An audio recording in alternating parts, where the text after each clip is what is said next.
You are listening to the Captain Deplorable 45 podcast, a podcast for deplorables by deplorables, for the people by the people, the greatest podcast in the history of the world. Believe me. And welcome back to another week of the Captain Deplorable 45 podcast, brought to you by CaptainDeplorable45.com. where we are trying to make America laugh again. We're having fun. We are bringing light in these tough times. And our guest this week is going to be somebody with a very interesting story. It's going to be a two-parter. So this week is going to be part one of our interview with a very interesting guest. We've got the entire Captain Deplorable 45 team here with us, Vito and Sandra B. How are you guys doing today? Great to be Doing here. Great, thank you. So I know you guys have been excited to talk to our next guest, and before giving away who the magical mystery man is, what got you so excited about talking to this man today? Well, I just think that our podcast is for the people, by the people, and what better guest to have than someone who's a real, true, hardworking American. Yeah, he is. And actually, I don't want to give it away, but at the same time, he is someone that a lot of people are going to know. I actually used to watch this gentleman and his crew on TV before. Yes, Not a he was on movie a star. TV show. He was Yeah. on a TV show. And, An amazing one. yeah, it was a really good TV show. And now he's returning from the bathroom after using his political target. The captain is here. Oh, boy. And I'm happy that we got the introduction right this time. It's only taken 5 weeks. But I was just in the, they call it the little boys' room. And what happened was I was taking a leak on Sleepy Joe Biden's face, and he had no idea about it. But the political target, and it's a fantastic thing, and you should get it. Father's Day is right around the corner. You should get it. And we're really excited to talk to our guest. He's got a couple of things to say about the Sleepy Joe administration and how terrible and horrible it's been, but he's going to make you laugh. It's going to be a great interview, and we're really excited about it. That's fantastic. So excited. Yeah, we're that's going to be a excited. great gift. That's got to be I wonder how he got that. Was that a Father's Day gift or something? Yeah, I think it was a Father's Day gift. It would make a good Father's Day gift when you look at the concept of this particular item. It would definitely make a good Father's Day gift, and we've been having fun with that too. So I'm glad he got out of the bathroom. He had to leave the first time, or was it a couple weeks ago? He had to run into the bathroom to go use it. But We're going to have to do really one of those as a excited. giveaway, I think, one day.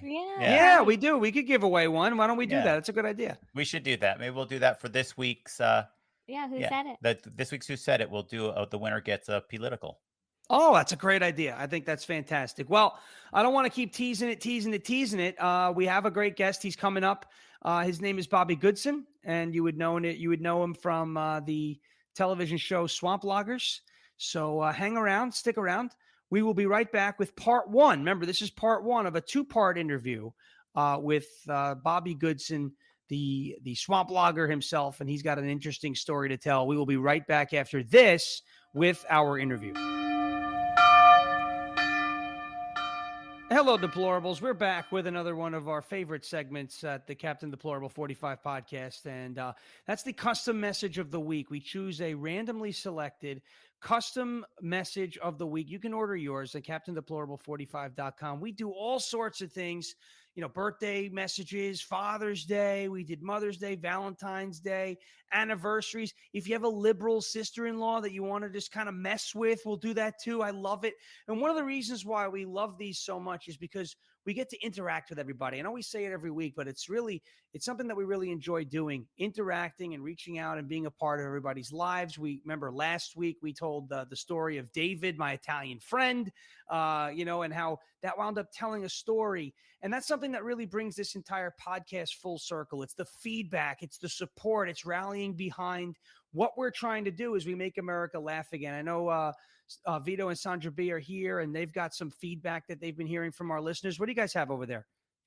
Well, one thing that we just love after you listen to the podcast and then maybe you go on social media and tell us what you think, we love to hear it, especially when people say like the hour flew by or they love to listen to it with their families. And it's like the highlight of the showing that is their weekend is our show. And it's really awesome. Yeah, we do enjoy that. And also, just to kind of put that out there, we do listen to you, we do pay attention. So if you have ideas or subjects you want us to cover, I mean, again, we are for the people, by the people. So, put your suggestions in. That suggestion box is there for a reason on the website. So please use it.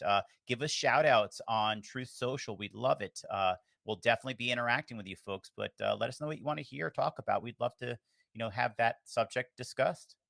Yeah, and that's one of the reasons why we love doing what we do, because we have the ability to reach out and be a part of so many of our supporters and followers' lives on a day-to-day basis when things aren't so great out there. And we try to fill that niche and fill that hole and make you laugh. We get so many wonderful comments. I see them all the time, whether it's on Twitter or Truth Social, or Instagram or anywhere it is, that just that everyone just needed a laugh, needed a little bit of a pause for the day. And that makes us feel great. And we want to continue to do that for you. So without further ado, we've got our custom message of the week here. And let's take a listen to what we have. Again, I don't know which one this is. They have picked it. Vito and Sandra B have randomly picked one. So I will be equally as surprised as you. And without further ado, here's the clip. Well, I wanted to leave a message for a highly respected patriot, and when you look at it, we retruthed her. Captain Deplorable 45 retruthed her on Truth Social, the greatest social media app in the history of social media apps when you think about it. But Miss Ann, or as I call her, Nanny, okay, Nanny, she's a wonderful person, a daughter of the American Revolution, and we're talking about the revolution people saw, that we have to have rights that shall not be infringed. We call them unalienable rights, and they're so unalienable like nobody's ever seen. The greatest rights ever when you think about it. But I know you moved from Texas to a farm. We love our farmers. And you were born in the great state of Florida. Salt water running through your blood, salt water running through your veins. An incredible person. And I know you're upset with the state of our nation, and I thank you for the support of our greatest president in the history of our great country. We are going to make America great again because of people like you, okay? So, Nanny, I tell you, hold the line, keep the faith, stay the course. Let's make America great again because the best is yet to come, believe me. Nanny, I remember that one. Like that was that was actually recent. So we've gone like all the way back to literally with David, which was one of our very first ones ever, I think. Yep. It might have been the first. It was one of the first. It's a Nanny, which was so recent, and that was a fun one. A daughter of the American Revolution. That was a really fun one. Oh yeah. Yeah. So this request came from a friend of ours on Truth Social, and his handle is at Bloodline Patriot. And we selected this one because we got a really touching response afterwards, thanking us for the order and letting us know a little something. So I just want to share that with everyone. Also, I think that they can use a little bit of prayers also. So they said, "Thank you for the video. Apologize for the delay in getting back to you. The video was for my soon to be 88-year-old mother.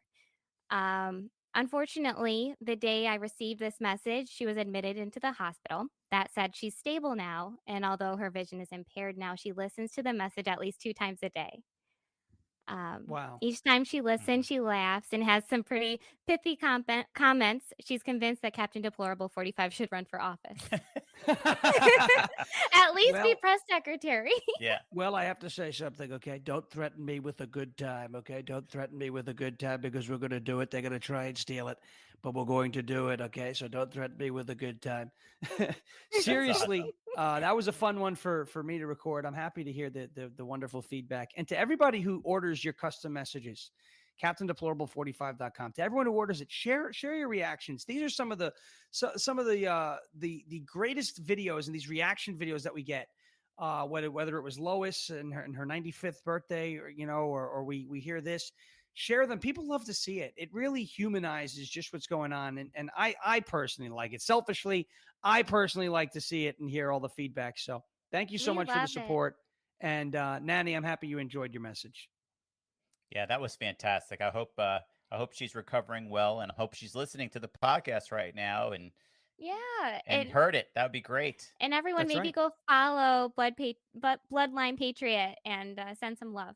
That's right. So again, if you haven't yet ordered your custom message, you could do so at CaptainDeplorable45.com. You know, whether it was our very first one or something as recent as this, it could be you that's featured on an episode of the podcast. You never know unless you listen. These are randomly selected, and we have so much fun with this segment. We thank you so much for all of your support, and we can't wait till next week where we do it all over again. Thank you guys so much. All right, Deplorables, we are joined by a very special guest here today. It's really exciting to talk to a gentleman of this caliber, someone with the amount of experience. And I know the entire Captain Deplorable 45 team, Vito and Sandra B, you guys are excited. And you've been speaking with our next guest for quite some time, setting up the interview and getting it ready. So, I know you've been looking forward to it. Why don't you express to everybody how much you're looking forward to speaking with our next guest, and then we'll introduce him. Well, I just think that his industry that he's a part of is really America. When you think about the hardworking men and women of America, it's just really exciting to get to know him better, and get a little taste of it. It's going to be nice. It's really going to be nice to listen to someone like Bobby. He's fantastic guy through our talks that we've had. And I think it's really going to open people's eyes to, a different, or maybe something they haven't experienced themselves, or maybe they have, and just see what, everyday folks are experiencing right now, and get a glimpse into his life. Yeah, I think it's going to be enlightening for many and informative. I think it's going to be inspiring, and I think it's going to really, I think, drive people to action, and I think in a good way. So, without further ado, I'm going to bring them on. He is the owner of Goodson's All-Terrain Logging, and he is joining us now. You may know him from Swamp Loggers on the Discovery Channel. It's Bobby Goodson. Bobby, how are you today? I am doing good. I'm glad to be with y'all guys. Well, we're so happy to have you here, and obviously, we had been talking for about the last couple of weeks. You have been speaking with Vito and Sandra B, and this is my first time speaking with you personally. And I could just say I'm loosely aware of your story and how things have gone down for you. And I commend what you've done. And I think, you running your own business and doing what you've done is the American dream. And there are not a lot of people in this country who can say that they have done that and succeeded. So just, to get the low hanging fruit off and out of the way, what drove you to be a business owner? What made you take that leap that so many people are just not willing to take in this day and age? Well, I'm one of the fortunate, I guess, kids coming up. By the time I was 11 years old, I knew exactly what I wanted to do. Of course, I finished school, went to college for 2 years because my dad wanted me to go to college. But the whole time I knew I wanted to be a logger. Our family consisted of 11 different logging crews at one point. And, sitting around my granny's table, because all of our uncles would go out to my grandmother's every morning for breakfast. And on weekends, we'd go out there, and they would always talk about the stories of the woods when we were little. And it just, it kind of it resonated with me. And that's what I wanted to do with my life. And of course, I worked with my dad, the whole time all through school and all that kind of stuff. And I was about 20 years old, 21. I started out in actually 1986 with my own company. And, which it was a small outfit. We had an old cable tractor and had a loader, didn't have a cab on it. And we cut the trees down with chainsaws, and just me and another guy. And we did that for a few years. And it was actually called Federal Paper Company at the time. And it was in about 88 or 89. They wanted to have crews set up to deliver hardwood to the paper mill. And we started a crew. It was a swamp job, and we started working in the swamps then, and been doing it now for 37 years. We've been in the swamp working. Wow. But it's just something that I've always wanted to do and never had the desire to do anything else. And it's just been tough this last few years. Well, Vito and Sandra B are here, and they've been speaking with you for quite some time. I know they've got a bunch of questions and some insight that they'd love to ask about. So, Vito, Sandra, what do you got for Bobby? Sounds good. And Bobby, thank you again for joining us today. We really appreciate it. And so you said you've been in the logging business since 11 years old. Did you hear that correctly? Yes, sir. We would go out in the summertime and work with my dad and his crew. But we'd been going out there before that.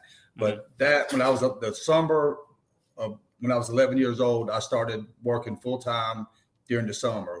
I mean, we really didn't have a lot of time off. I mean, if I wasn't in school, I was in the woods working. And but it was about 11 years old when I actually started, drawing a paycheck.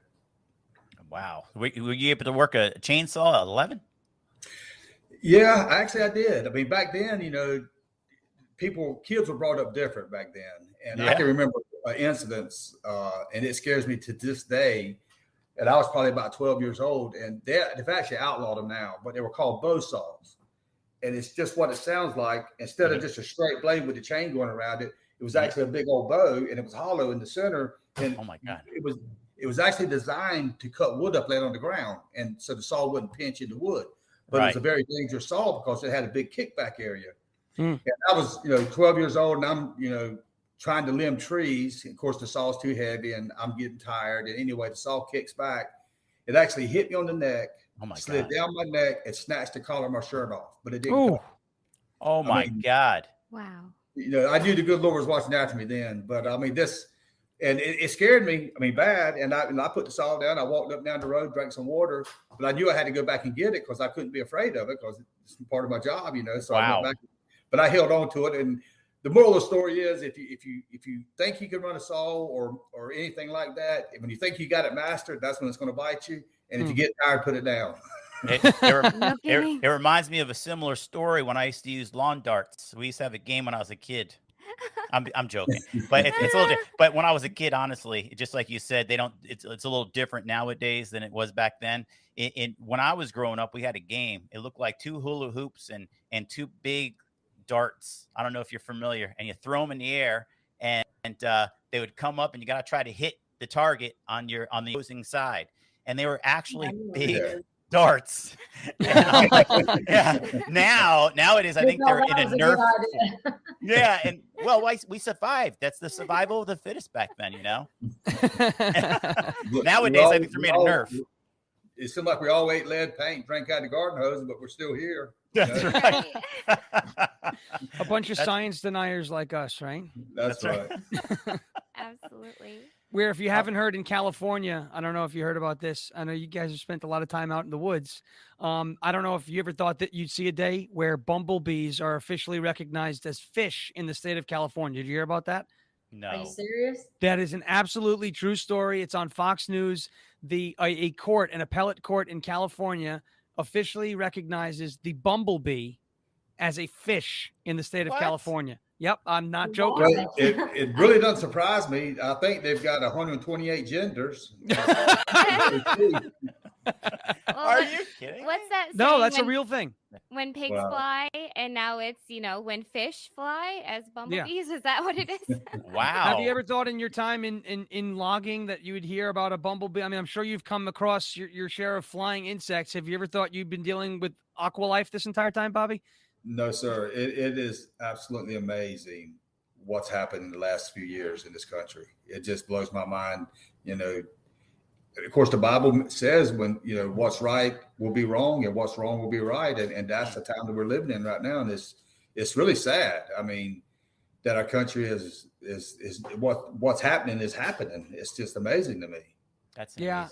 It can't be easy too. And as a business owner, everyone's been affected by, this, whether it's bare shelves, we call bare shelves, Biden. That's what happens. You walk into the supermarket, you look, there's nothing, there's no baby formula, everything's empty. We have the mug, I've got the bare shelves Biden mug for audio. It's an audio podcast, but you guys on the video can see it there. Yeah. Bare shelves but it's not just bare shelves. It's not just a lack of baby formula. There's not enough. We're not been given enough fuel. The cost of everything are skyrocketing, and we know that's affected you. And I want to get your perspective, and I want everyone listening to understand the perspective of a small business owner who is unfortunately under fire from this administration. What has this been like with the fuel costs and the inflation, and how has this treated you as a business owner? You got anything you want to say? Well, I mean, just as business owners, we made this decision to shut down. It was not a quick, fly-by-night decision. We've been dealing with this as the rest of the country and other businesses for a long time, trying to hang on, trying to figure out what we can, do to make it better. And the more we thought about how we could do to make it better, the worse the country seemed to be getting, and the harder it became to survive. You got to have cash flow to weather storms, and we just seemed to lose good employees that, you couldn't blame them for leaving. They got job offers that we couldn't match. Truck drivers leaving to go back over the road because the demand for truck drivers right now is crazy, and they're being offered money that we could never, even in good times, match. So dealing with the employee issue, and then what was happening with fuel prices and the waiting on to get parts and everything else, inflation, it just seemed to snowball. So we just finally had to decide that, in order to keep what we had accumulated and worked so hard for 37 years, that we had to, we decided it was best for us to retire. And that was not an easy decision because, our employees, the ones that we still had been with us since the beginning. I mean, they're like family. And that was one of our concerns, is what was going to happen to them, because they're our age, and you don't just start over, Right. At our age. So it was a hard decision. I mean, emotionally. Yeah. And it still hasn't hit me yet, because we're still got equipment at the shop that we're working on, cleaning up, getting ready to sell. But, it was almost like a perfect storm for us. I mean, we everybody was dealing with the shortage of trucks, and we're having to haul our wood a long ways away. Back when I mentioned earlier that IP had put me in business, well, it was federal paperboard that put me in business. But that mill is it's an hour from the house. All right. Well, in 2015, which the mill was bought out by International Paper, but in 2015, International Paper decided they didn't want to buy any more hardwood at Regalwood, so we had to go all the way to Georgetown, South Carolina, which is 150 miles from my house. And, that putting the trucks on a long haul all the time, we needed a lot of trucks to be able to make production. And, with the shortage of trucks, and we had our 6 new trucks, and we had a couple contract trucks, then the flatbed rate went from, I don't know what it was, we was paying $4 a mile, and the flatbed rate went to $6, $7 a mile. And then all of a sudden we had guys who'd been with us for 10, 12 years, went out and bought their own trucks, started hauling flatbed, which is understandable. They can make good money. The thing with a flatbed, you can get loaded both ways. Log truck, you can't. I mean, you're pretty limited to what you can put on a log trailer. Right. So we lost a couple of good 3 drivers like that. Those trucks was parked, couldn't find anybody to put in them, with what we was getting paid. And then we had 2 of the guys, one was with me for 18 years and one with me for 15 years, who went out and started their own logging company, which I tried to talk to them, because I wanted them to understand that you're fixing to jump out of the frying pan into fire, because it's a tough game, and you don't know it all till you get in it. But I mean, I didn't want to say a whole lot because they thought I was trying to hold them back. So they went ahead and did what they did. So then that's 2 more employees, longtime employees, good people, couldn't replace them.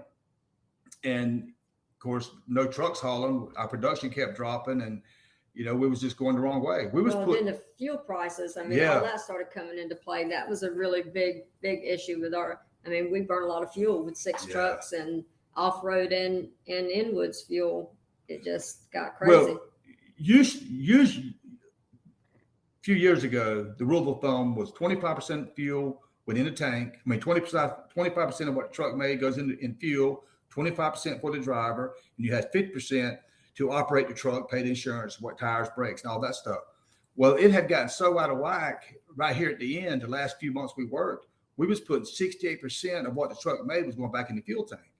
Ooh. And our drivers, we paid them 30%. So that only left 2% to pay for a $160,000 truck, plus the insurance and everything else that goes along with it. And it just didn't make sense. The numbers didn't add up anymore. And the mill doesn't compensate fast enough. The mill was so slow in reacting. I guess one of the things that helped us make this decision back in 2008, same thing happened. Fuel prices went sky high. I think they went up to $4.80 a gallon.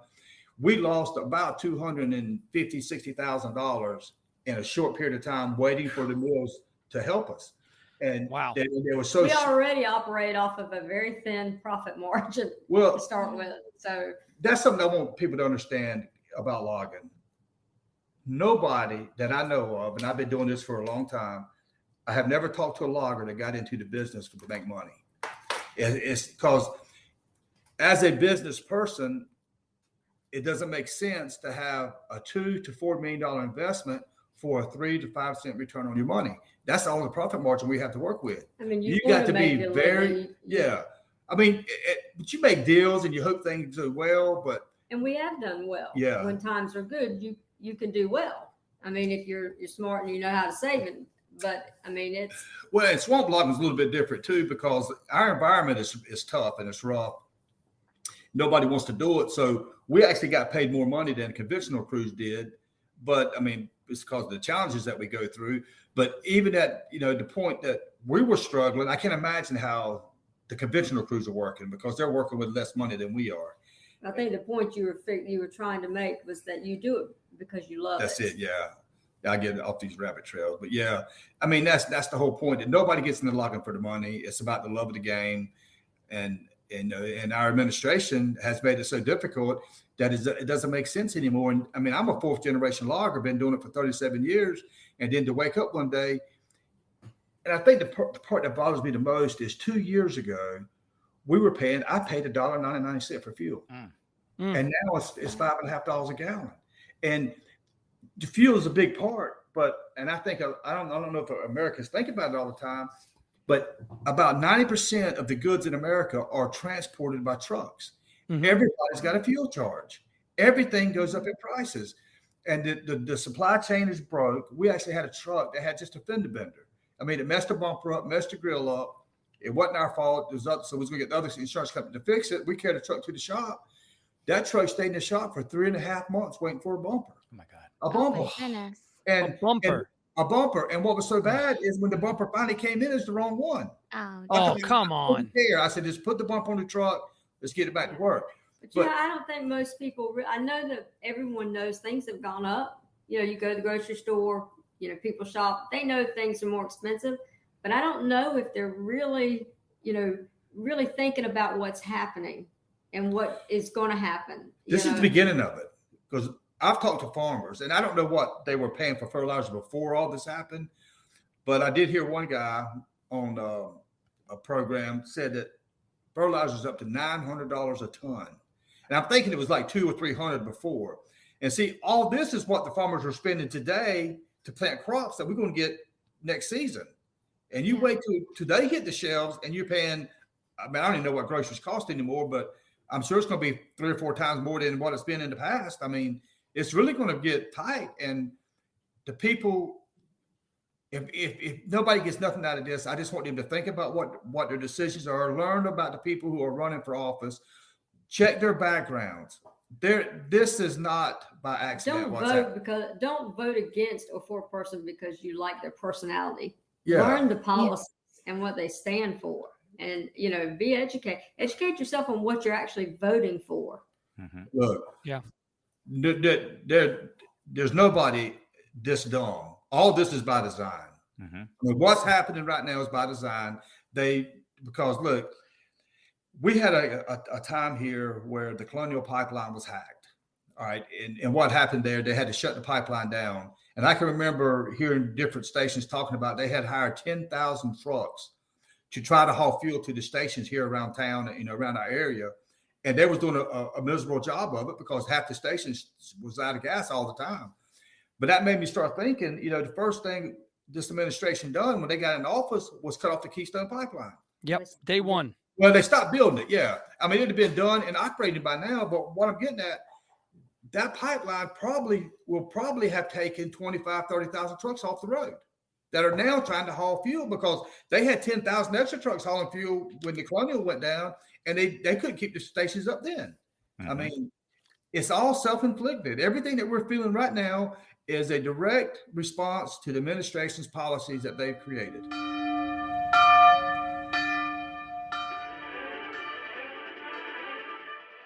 now time for everyone's favorite part of the show, Who Said It? Who Said It? We are going to play 3 sound clips. Listen close and let us know who you think said it. Was it Captain Deplorable or 45 himself? Before we get started, let's find out who's the winner from last week's game. Vito and Sandra, take it from here. Welcome, everyone, to this week's episode of Who Said It? Yeah, welcome back this week. Another chance to win some free Captain Deplorable swag. Yeah, right from our website. We put all of our swag on the spinning wheels for our winners to possibly win. Yep, so without further ado, let's spin the wheels and find out who this week's winner is. I think we only had 8 people guess correctly. Only 8 people guessed correctly. A lot of people entered, so just keep playing to win, you guys. Let's see who the winner is for this week. Yeah, we're going to spin these wheels. We put all 8 names on the wheel. Again, the odds are great again this week. So, guys, just put your suggestion in and see what happens. I mean, you could possibly be one of our winners. Yes. Like Janet from Alabama. Congratulations, who's our winner. Janet. Way to go. Thank you for putting those suggestions in, or not suggestions, but your answers in. Yeah. And let's see what she won. And we added the political targets to this one, so maybe you win that one. I don't know. Yeah, could be a bonus. Oh my gosh, it's an American Sunflower 20-ounce tumbler. Congratulations on the big win. Yes. That tumbler honestly keeps your liquid hot or cold for hours. Comes with a straw as well. So congratulations on that win. I'm sure you're going to enjoy it. Yes, Janet will be in touch with you very shortly. Yep. And so I want more than 8 winners next week. I want like a bunch. So how do they put their answers in again, Sandra? Right. So you can't possibly win unless you play. So go to CaptainDeplorable45.com right after you hear these clips with your guesses, and you'll see the suggestion box right there on the homepage. Yep. Just put them right in there and then just hit submit, and it's easy as that. And then you're entered and you can win these awesome prizes. That easy. So when you're listening, hit pause. Pause the podcast if you have to, or at the same time, you can go to the website, put your answers in, and hopefully we're calling your name next week. Yeah, I hope so. And good luck, everybody. Good luck, everyone. Get ready for clip number 1. China. Your guess is as good as mine. Clip number 2. He is a sick puppy. I hope you're paying attention. We're about to play clip number 3. There is nothing quite like our big, beautiful American flag. Looks like you have your work cut out for you. Now that you've heard the clips, visit CaptainDeplorable45.com and submit your answers in the suggestion box on the homepage. We will randomly select a winner from those who guess all 3 clips correctly. Terms and conditions apply. Void where prohibited or restricted by law.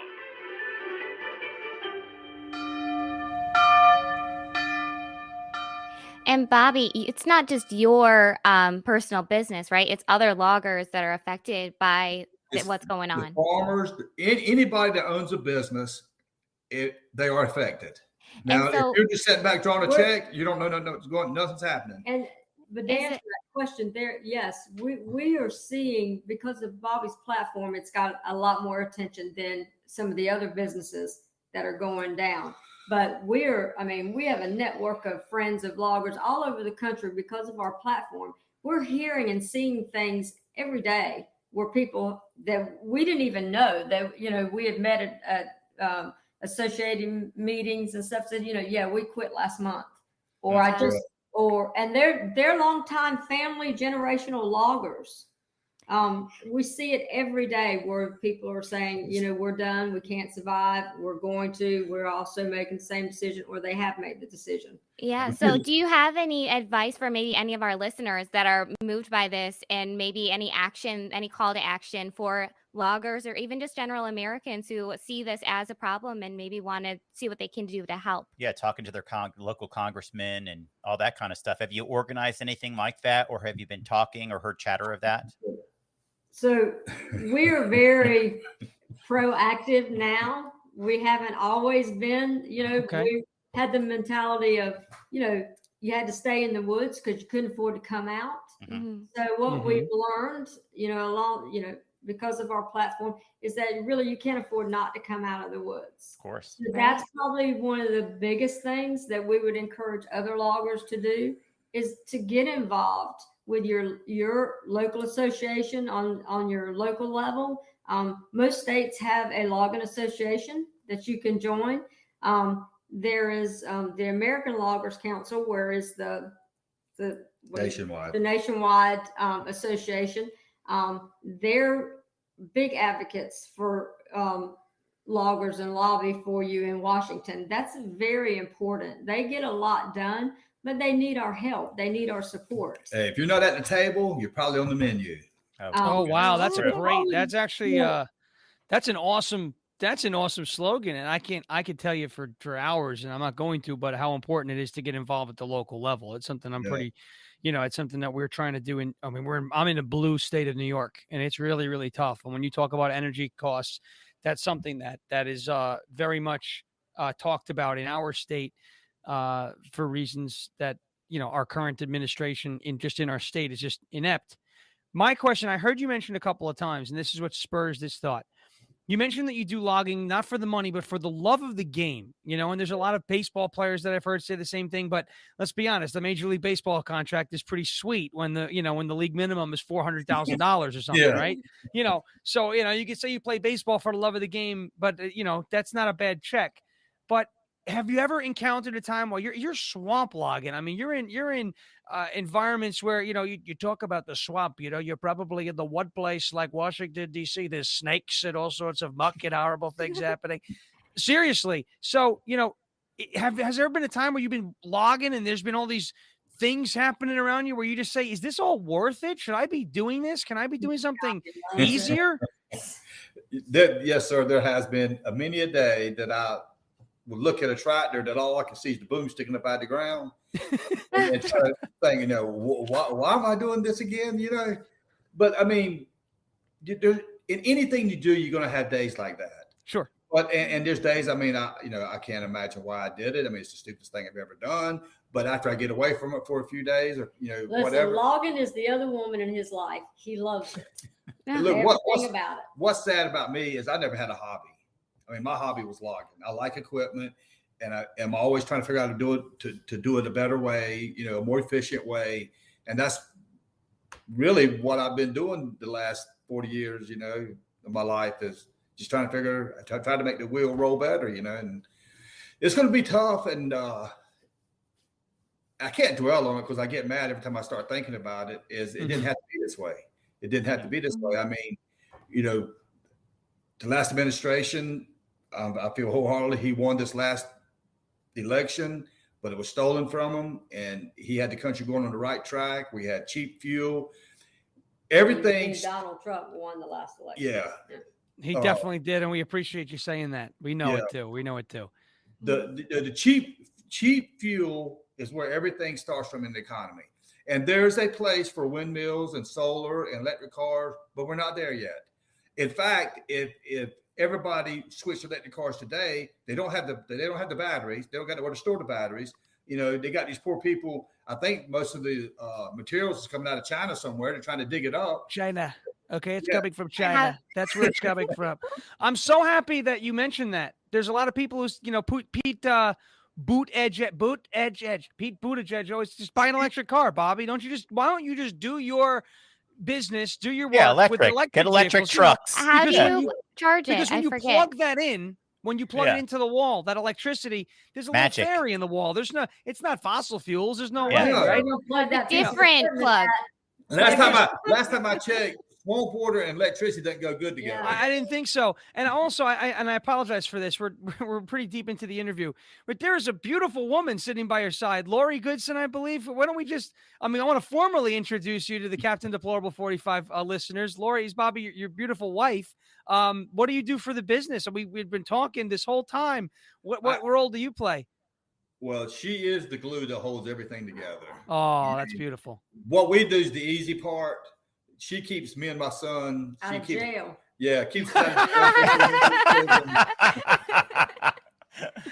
But because we're always looking for the easy way of doing stuff, but she keeps us on the straight and narrow. I mean, she truly is. She's got the headaches. I mean, I'm doing what I want to do. I'm doing what I love to do. And she doesn't really like doing the office work, but she has to. And she's done a fantastic job the last 37 years. That's great. So, Lori, you're not out there driving the trucks or climbing the trees or anything like that? We've been trying to get her out there, but she won't. He says that I wouldn't have known his logging job if we hadn't started filming if it were on the side of the road, but that's not true. But after you get married and you have kids and you have responsibilities, I didn't go as much as I did when we were dating. Well, let me say this now. We would be I'd working with my dad, and we'd be 5 or 6 miles down a dirt road. The log trucks are having a hard time getting in and out, and she'd come busting in there with a little Honda Prelude car to find me. Now, and she always knew where I was working at, would come and see me in the woods. And now that we got married, she never comes to see me anymore. I don't know why. How did that all come about? So you were working with your dad in the family business, and then all of a sudden, boom, you're on Swamp Bloggers. Everybody knows you from Discovery Channel and all that wonderful stuff. How did that all happen? You'd actually been working on your own for some time before that happened. When? Well, before you went to Discovery Channel. Yeah. Actually, what happened? You were featured in Southern Logging Time. Yeah. We was actually in a logging magazine, and that's actually where what's her name?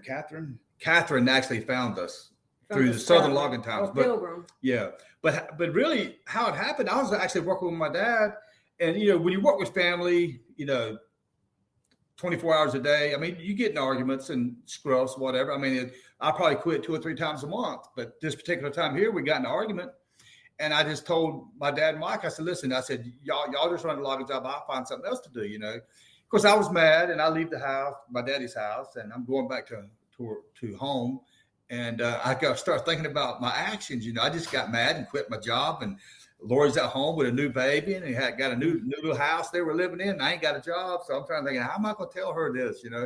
So anyway, I get the house, and I set her at the table, and I started trying to explain to her, justifying my actions, And thank God the phone rings. I answered the phone, and it was, and I don't know how this happened, because this just happened 45 minutes earlier that I quit with my dad. Mm-hmm. The phone rings, and it was actually a timber guy. And he asked me, he says, Bobby, I heard you was interested in swamp logging. Of course, I didn't know exactly what he's talking about. I thought for about 3 seconds, yes, sir, I am interested in swamp logging. At this time, is Lori still in front of you looing, waiting to see what you have to say? She's trying to figure out what's going on, yeah. So this is your plan. Yeah. But I tell everybody, I never went without a job. I just went without a few paychecks because, he went and showed me some wore out equipment that another logger had went out of business trying to run. Of course, this was in the Carter days, if you remember that. And I think I got my equipment for about 21% interest, and I was happy to have it. Well, and when you first start out, we'd never ran the business ourselves. I mean, Bobby worked for his dad. We didn't know the ins and outs of running a business. So there was a lot of stupidity and ignorance on our part that, probably helped us along the way, because we didn't realize how serious the situation we were in and how scared we should have been. So you're looking back now, I'm thinking, Dad, that could have been a little scary. I mean, we didn't have a job, we had all these payments, but we're young and in love, and it'll be okay. That's right. We'll make it work. Yeah, it'll be fine. 80-hour weeks was not uncommon. All right. Well, let me ask you this one now. You mentioned the Jimmy Carter days. There's a lot of people who are drawing parallels between this administration and the Carter administration. Do you see any similarities? Anything that reminds you of some of those past troubles? I would love to have Jimmy Carter back. Wow. Oh my God. I would love to have him back right now. Compared to what we have today. Yes, sir. This is your weekly press conference brought to you by CaptainDeplorable45.com. Let's start with you, the beautiful swamp logger at front. Mr. President, this is Bobby Goodson with Goodson's All-Terrain Logging. 2 years ago, we was paying $1.99 for fuel. Now we got $5.50 a gallon. I was wondering when you could get this situation corrected and get us back on board like we were 2 years ago. Well, that's a great question, Bobby, and I know people who are in your business. You're draining the swamp, you're logging the swamp, you're logging it, and like nobody's ever logged the swamp before. And quite frankly, what's happening with our fuel is a disgrace. You know, we have to put America first. And nobody understands that, but we have to put America first. And we could drill and we could get so much big, beautiful gas, more gas than Rosie O'Donnell after a night at the Chinese buffet. We could get so much gas and we could lower energy costs like nobody's ever seen before. You remember that? $1.79 gas and mean tweets. We could get that back, okay? We could get that back. But we have to put America first, and Sleepy Joe does not want to do that. And Mr. President, I got one more question for you. Of course. We're finding out that this administration cares a whole lot more about Ukraine's borders. We're wondering when we can get our borders back up and secure the way we're trying to secure Ukraine's borders. It's true. You know, it's true. You see, $40 billion, billion with a B. You know, we've spent over $54 billion. That's billion with a B. I know I said that before. $54 billion we sent to Ukraine. You know, we could have built a wall, a big, beautiful, incredible wall on the southern border, and we could have secured our border and made our country a safer place. But Sleepy Joe, he doesn't want to do that. You know, he wants to put America last. He doesn't care that people are dying and that horrible things are happening on the border. The guy is asleep at the wheel. You know, I said he could have just gotten to the beach and everything would have been fine, but he decided to destroy our country, and it's a horrible thing. It's a terrible thing, believe me. Next question. T-River in the house from Censor You Daily. I appreciate the opportunity to speak here. Yes, you're screaming. I've been seeing you starring in a lot of these short films and dance meme videos. We elected a president, not a performer. When do you find the time to do these sorts of things, and do you think this is the best use of your time? Well, Trevor, look, here we go. You know, you called them memes. You know, they're called memes. It's a horrible thing what you're doing, and you know, I've never heard of a meme before. It's like you're warming up to sing a song, do, re, mi. It's a horrible thing, Trevor, but, you know, you can't spend your time wisely. You're asking me about memes, and they're great things. And we love memes, you know. When you look at it, you love memes because they are what exposes the truth in this country. You know, you look at it, we have so many beautiful memers out there. Carpe Diem and people like Neo, they're fantastic people, and they're putting out the memes. And it's exposing all of the corruption, and I know you don't like it. That's why you don't want me to be a part of it. You don't like it, the fact that we're getting to the truth and making people laugh.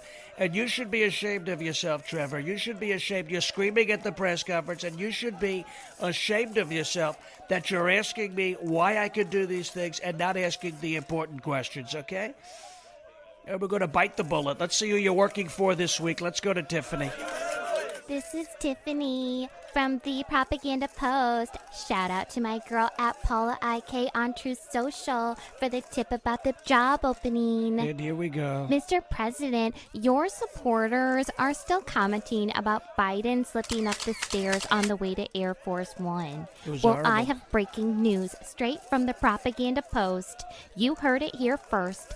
The Air Stair Chairlift 1 was scheduled to be installed this week, but it was delayed because all of the approved vendors have been extremely busy at work, hence this booming economy. Well, Tiffany, you know, you talk about it. He walked up the stairs. He fell 3 times. I call it the triple fall or Stair Force 1. You know, you watch it. He fell not once, not twice, but 3 big, beautiful times. And now you look at it. That's not the reason why the stair lift, you know, they call it stair lift, the chair lift. That's not the reason why they're going to be delayed. You know, the problem is bare shelves Biden is causing a problem, and apparently the White House can't even afford it. They spent all the money. They sent it all to Ukraine. They can't afford to buy the chairlift for Sleepy Joe to get up the stairs to Air Force One. He's going to keep falling like his approval rating. But bare shelves Biden is now hurting him, you know. Maybe this will help him bring jobs back to America, but you're a disgusting person, Tiffany. And once again, you're working for another news outlet. I don't know why these people keep giving you jobs, but you're doing a horrible job, and you should be ashamed of yourself, okay? Next question. Mr. President, Sandra B. from the Captain's blog. Not a lot of people are giving you the credit you deserve with regards to your political endorsements in relation to their wins at the election booth. Is there anything in particular you look for when making these coveted endorsements? Well, you look to see, and first of all, that's a great question, and you look at the endorsements. We're doing so well, and quite frankly, nobody's ever done this well. You look at J.R. Majewski. We talk about him. He's a great guy, and we endorsed him, and he did an incredible job, and he won like nobody's ever won before. But nobody wants to give me credit. That's because the fake news, you saw Tiffany and Trevor, the fake news, they're out there. And now they're turning their cameras off. Look at it. They're turning the cameras off. They don't want to hear about it. They don't want to hear about how well we're doing in endorsements. We had another beautiful night. And the reason why they're not going to give me the credit, they never want to say that I'm doing a fantastic job, even though the entire world and everybody knows it. It's all true. I'm doing a wonderful job, and my endorsements are second to none. And we're really doing incredible. So we're going to continue to endorse. And quite frankly, we get a lot of people. We get a lot of ideas on who to endorse based off of the Captain Deplorable 45 podcast. If it wasn't for their interview with JR, we probably never would have done it. But they're good people. He's a good person. And that's why we did that, believe me. This concludes your weekly press conference brought to you by CaptainDeplorable45.com. Be sure to tune in next week. All right, Deplorables, thank you so much for listening to part one of our interview with Bobby Goodson. And as we had mentioned earlier in the show, you probably have seen him on the Discovery Channel show Swamp Loggers. He has quite the story, and it's not complete yet. The story is not over. Remember, that was just part one of the interview. There's a little bit more to go, and a whole lot more information for you to take in so we can know Bobby's full story. He gave us a lot of information, and we really enjoyed it. So stay tuned for part two. That'll be coming up in a couple of weeks because we do have a special Father's Day episode. That's going to be a fun one for sure. Yeah, I think everyone's going to be surprised and excited. Yeah, when you think of Father's Day, I don't know if you're necessarily thinking in these terms, but the captain, he's pretty excited about what's taking place for the Father's Day episode. Isn't that right? Well, I would say that's real news. And absolutely, this Father's Day episode is going to be really special. You're going to be hearing from somebody again that you probably have heard of. And maybe we could give a little hint. Maybe if you've watched the UFC, you might know this person. That's all I'm going to say, because we don't leak. We don't like to leak.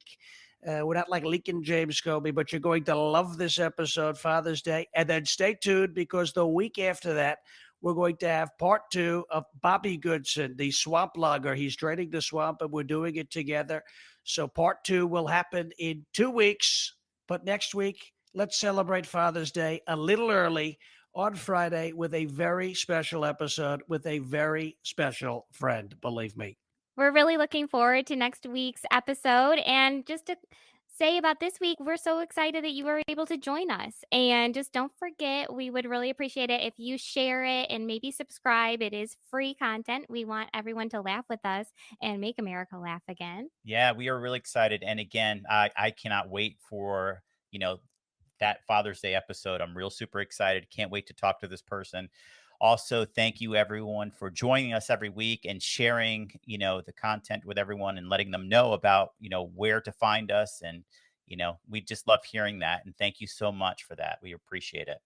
Yep, and I'll just echo those comments a third time because the third time's the charm. We really appreciate everybody's support. We can't express it enough, and so we're going to continue to express it, and, that's just the way it's going to be. We love you. We thank you for all the support, and without you, there is no Captain Deplorable 45. So thank you for listening. Thank you for subscribing. Remember, you can find us anywhere you get the podcast, and you could also, if you don't know where to find us, just go right to the website. CaptainDeplorable45.com. Everything you need is over there. Custom messages, downloads, swag, the podcast, the captain's blog. It's all there. So head on over to the website. And until next week, until our Father's Day special, you stay, you stay silly out there, I guess. Make America laugh again. And let's continue to fight to make this country as great as we know that it can be. Thank you. God bless you. God bless America. And we will catch you next week. Thank you for listening to the Captain Deplorable 45 podcast, a podcast for deplorables, by deplorables, for the people, by the people. The greatest podcast in the history of the world. Believe me.